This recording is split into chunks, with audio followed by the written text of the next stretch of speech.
उनके बीजेपी के उम्मीदवारों को लोग लोग दौड़ा रहे हैं ईस्ट यूपी में भी। जैसे वेस्ट यूपी में था कि गांवों में नहीं घुसने दे रहे थे कैंपेन करने के लिए, ईस्ट यूपी में बहुत सी जगहों पर हो रहा है कि लोग दौड़ा रहे हैं, खासतौर पर फतेहपुर जैसे इलाके, इलाहाबाद के इंटीरियर के इलाके, वहां पे लोग दौड़ा रहे हैं जी। कादीपुर की रिजर्व की सीट पर भी बीएसपी के हीरालाल गौतम। तो इस तरह सुल्तानपुर की सीट पे ज्यादातर बीएसपी के उम्मीदवारों की आप हिमायत करें, और ये भूल जाइए कि बीएसपी वहां पर जीत जाएगी तो बीजेपी को सपोर्ट करेगी या क्या करेगी, जो भी होगा वो बाद में देखा जाएगा। अभी हमको एक टेक्निकल वोटिंग के जरिए, हमने जैसे कहा कि हमारा हदफ है कि कोई 200 का नंबर क्रॉस ना करे, कि आपका पोलिंग परसेंटेज बहुत ज्यादा होना चाहिए। आपकी जीत पोलिंग परसेंटेज से ही सुनिश्चित होगी, यकीनी बनेगी। अगर आपका पोलिंग परसेंटेज कम रहा तो आप चाहे जितना कुछ कर लें, घर से ना निकले और वोट ना दिया, तो आप अपने वोट को रिजल्ट में कन्वर्ट नहीं कर पाएंगे। तो मुझे उम्मीद है कि वजीर आजम ने भी ये पहचान लिया है बहुत अच्छे तरीके से कि वोटिंग कौन किधर कर रहा है और कितनी कर रहा है।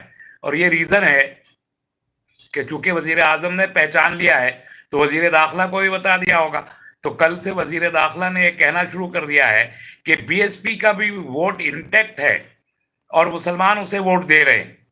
ये 2017 के इलेक्शन के बाद मायावती ने कहा था खुल के कि हम इसलिए हार गए कि हमको मुसलमानों ने वोट नहीं दिया, और अभी कल अमित शाह जी ने कहा कि बीएसपी का वोट इंटैक्ट है और मुसलमान भी उसे वोट दे रहे हैं।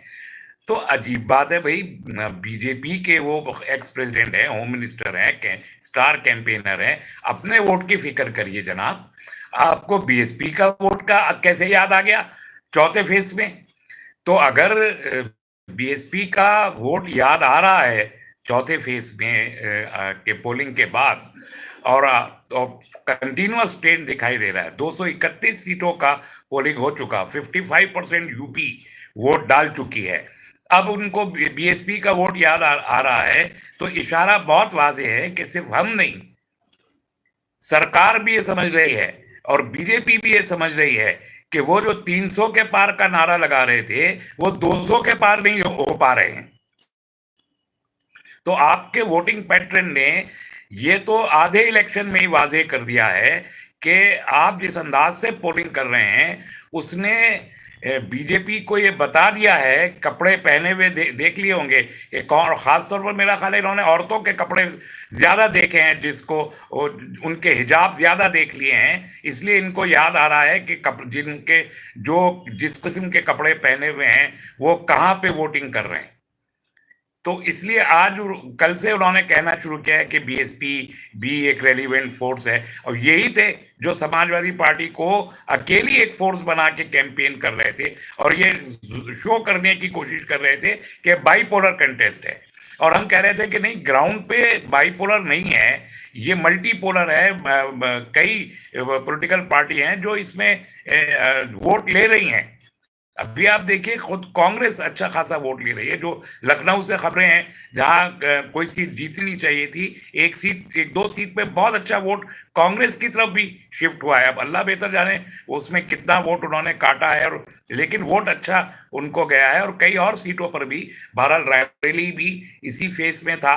तो बहरहाल मैं इस फेस की बात तो बाद में करूंगा, अभी तो हमको आगे बढ़ना है, पांचवें फेज की आज बात करनी है।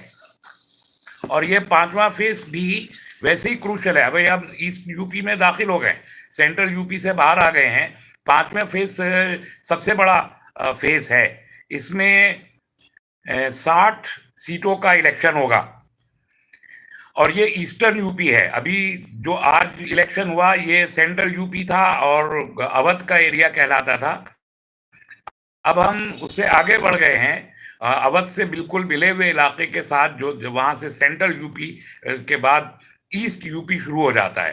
तो अब पांचवा फेज जो अब 4 दिन के बाद 27 तारीख को पोलिंग हो जाएगा, उसमें 10 जिले ये ईस्ट यूपी के हैं। और इन जिलों में भी बीजेपी ने इन 61 सीटें हैं, एक सीट का कुछ कंफ्यूजन है इसमें से 50 सीटें पिछली बार जीती थी 2017 में, तो ये भी खासा स्ट्रांग होल्ड है। लेकिन इसमें इनको कितना डिबैकल हो रहा है कि आप ये देख रहे हैं कि इवन जो डिप्टी चीफ मिनिस्टर अभी हैं केशव प्रसाद मौर्य, सिराथू सीट पे, गालिबन वो अपना इलेक्शन, उनको जब नॉमिनेशन करने जा रहे थे उससे पहले लोगों ने उनको दौड़ाया था बाकायदा।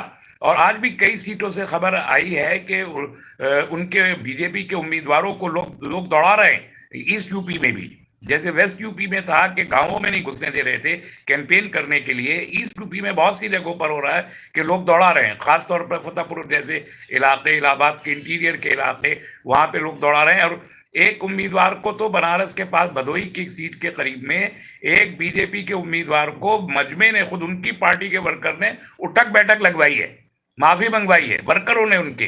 तो ये हशर है बीजेपी का अभी ईस्ट यूपी में भी। तो इस सूरत हाल में जब ये लोग ये कहते हैं कि 300 पार करेंगे, तो आप थोड़ा सा हंस सकते हैं आजकल ये बात सुन के, आप थोड़ा एंजॉय कर सकते हैं बीजेपी के इस झूठ को कि हम 300 पार कर रहे हैं। तो ये अब जो ये ईस्ट यूपी है, ये लखनऊ से बिल्कुल मिला हुआ जो इलाका रायबरेली का है, वहां तो आज हो चुका इलेक्शन। रायबरेली के बिल्कुल बराबर में सीट है अमेठी, जिसपे राहुल गांधी 2019 का इलेक्शन हार गए थे, जो हमेशा कांग्रेस का गढ़ रही है, वही सीट है ये। और उस पे अब ट्रेंड जो है रिवर्स हो रहा है। तो अमेठी से ये शुरू हो रही है, और ये इसका ट्रेंड ये है, ये पूरे इलाके को अगर आप समझें तो ये लखनऊ इलाहाबाद जो 200 किलोमीटर का रोड है, ये उसी रोड पर चलती है। थोड़ा सा आगे पीछे होके ये लखनऊ से रायबरेली से होते के अमेठी, और अमेठी से सुल्तानपुर जगदीशपुर होते हुए फिर उधर मेजा और कचना रोड पे आते हुए फाफामऊ होते हुए इलाहाबाद में घुसती है। और इसी वहीं से ये कौशाम्बी को पहले कवर करती है, फिर इलाहाबाद में एंटर होती है, फिर इलाहाबाद से निकल के फूलपुर जौनपुर वाला, इलाहाबाद जौनपुर वाला रोड थोड़ी देर लेती है, हंडिया वगैरह की सीटें आती हैं, और वहां से निकल के फिर ये लखनऊ वाले रोड पे आ जाती है, लखनऊ फैजाबाद रोड पे। और लखनऊ फैजाबाद रोड पे फिर बाराबंकी, और बाराबंकी से सीधे चले जाएं तो फैजाबाद वाली सीटें आ जाती हैं, अयोध्या वगैरह सब उसी में आ जाता है। और उसी पे थोड़ा सा एक कट ले ले बाराबंकी के कोई 20-25 किलोमीटर के बाद, तो फिर रामटोला और कैसरगंज, जरवल और बहराइच और नानपाड़ा, ये सारा इलाका उसमें आता है। तो ये इस इलाके की ये टोपोग्राफी है कि ये कौन सा एरिया है जो जा रहा है। तो एक लखनऊ का पार्ट हो गया कि लखनऊ से बाराबंकी होते हुए सीधे फैजाबाद रोड, वहां से बहराइच और नानपाड़ा, और पूरा जो ये नेपाल से बॉर्डर से मिला हुआ इलाका है वो आ जाता है। और इधर एक दूसरी साइड लखनऊ से चलता है, तो लखनऊ का ही जो लखनऊ इलाहाबाद रोड है पूरा, उसमें प्रतापगढ़, कुंडा वगैरह सब ये एरिया आ जाता है। तो ये अपने डायमीटर में छोटा है लेकिन सीटें ज्यादा हैं। 10 ही जिले में 60 सीटें हैं इसमें, खास तौर पर इलाहाबाद में बहुत ज्यादा सीटें हैं, और एक दो जिलों में ज्यादा सीटें, इसलिए ये 60 सीट का इलाका है। तो पहला जो इसमें जिला आ रहा है वो अमेठी है। अब अमेठी में 5 सीटें हैं, और पांचों में जो है ये जाहिर है कि ये अमेठी लोकसभा भी है, उसी की 5 सीटें हैं। इसमें तिलोई की जो पहली सीट है, तिलोई, ये आमतौर पर मुस्लिम सीट रही है तिलोई। इस पे बहुत से अच्छे खासे मुस्लिम वोटर्स हैं, और बहुत लंबे अरसे तक इस पे एक मुस्लिम कैंडिडेट जीतता रहा है, और कांग्रेस का मुस्लिम जीतता रहा है। लेकिन इस बार कांग्रेस ने किसी मुसलमान को वहां टिकट नहीं दिया है। तो यहाँ बीजेपी से मैंकेश्वर सिंह है, और बीएसपी से रघुवंशी जी हैं कोई, और समाजवादी पार्टी से मोहम्मद नईम गुजर हैं समाजवादी पार्टी से, और प्रदीप सिंगल कांग्रेस से हैं।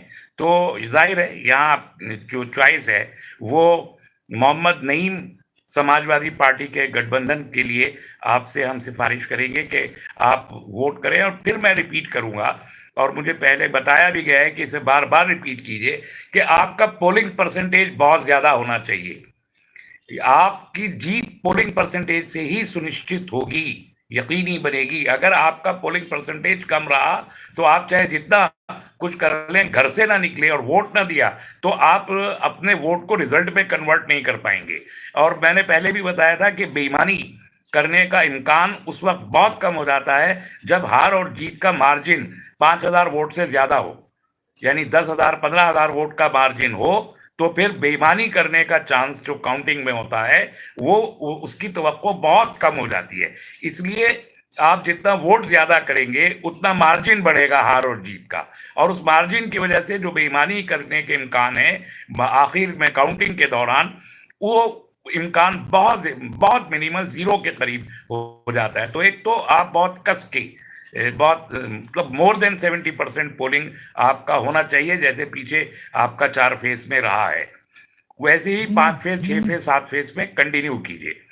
दूसरी चीज ये कि जिस सीट पर भी ये एडवाइजरी तो हम भेज रहे हैं, सब कैंडिडेट्स को भी भेज रहे हैं, अखबारात को भी भेज रहे हैं, जो वहाँ लोकल ग्रुप्स हैं उनको भी भेज रहे हैं कि वो इसके मुताबिक करें। तो एक सीट वाइज अलग अलग, अभी आज कई लीडर्स ने ये कहा कि स्टेट वाइज एक रुझान बनाना ठीक नहीं है, कॉन्स्टिट्यूंसी पे रुझान बनाइए। तो जैसे अभी तिलोई के बारे में हम कह रहे हैं कि समाजवादी पार्टी को वहां वोट कीजिए, तो फिर अब यहाँ जो भी लोग एक्टिविस्ट हैं उनकी का पूरा जोर होना चाहिए कि वोट के डिस्ट्रीब्यूशन की बजाय तिलोई पे जितना वोट भी आप डलवाएं तमाम कम्युनिटीज का, वो सब की सब एक साइड जाना चाहिए। तो ये आप फिर नतीजे में इसको कन्वर्ट कर सकते हैं। तो दूसरी सीट रिजर्व है, salon reserve. Salon reserve seat पे कांग्रेस के कैंडिडेट हैं अर्जुन कुमार। क्योंकि कांग्रेस स्ट्रांग होल्ड है, आपको मालूम है, सबको बताने की जरूरत नहीं है, इसलिए ये सीट पर कांग्रेस के अर्जुन कुमार। फिर जगदीशपुर रिजर्व सीट है, इसी में जगदीशपुर दूसरी रिजर्व सीट है। इसमें भी कांग्रेस के पहले थे अर्जुन कुमार थे, और जगदीशपुर रिजर्व पे विजय कुमार हैं। गौरीगंज तीसरी सीट है जी। कादीपुर की रिजर्व की सीट पर भी बीएसपी के हीरालाल गौतम। तो इस तरह सुल्तानपुर की सीट पे ज्यादातर बीएसपी के उम्मीदवारों की आप हिमायत करें, और ये भूल जाइए कि बीएसपी वहां पर जीत जाएगी तो बीजेपी को सपोर्ट करेगी या क्या करेगी, जो भी होगा वो बाद में देखा जाएगा। अभी हमको एक टेक्निकल वोटिंग के जरिए, हमने जैसे कहा कि हमारा हदफ है कि कोई 200 का नंबर क्रॉस ना करे, हम उसके लिए वोटिंग कर रहे हैं और हमारा नंबर ज्यादा बढ़े, दूसरा ये हदफ है। इसको अचीव करने के नुक्ते नजर से इसको देखा है। प्लस ये वोट गिने हुए वोट है मेरे पास। लंबुना की जो सीट है इस पे उमूमन बीएसपी जीत के गई है, जैसे कादीपुर की सीट पे। नाउ चित्रकूट बुंदेलखंड का जिला है, इसमें 2 ही सीट है चित्रकूट पे। तो चित्रकूट पे सदर पे अनिल कुमार हैं समाजवादी पार्टी के, इनकी हिमायत करें। और बलवीर पाल मानिकपुर की सीट पे हैं, बलवीर पाल बीएसपी के बलवीर पाल। नो 176 कॉन्स्टिट्यूंसीज पे मुसलमान कंटेस्ट कर रहे हैं, और अभी शायद कल मैं वो सारा बता दूंगा कि 176 पे तकरीबन 250-300 कैंडिडेट, मुस्लिम कैंडिडेट, मेन स्ट्रीम की पॉलिटिकल पार्टी, इंडिपेंडेंट्स की बात नहीं कर रहा, आम आदमी की भी नहीं, मैं सिर्फ कांग्रेस, समाजवादी, बीएसपी, एमआईएम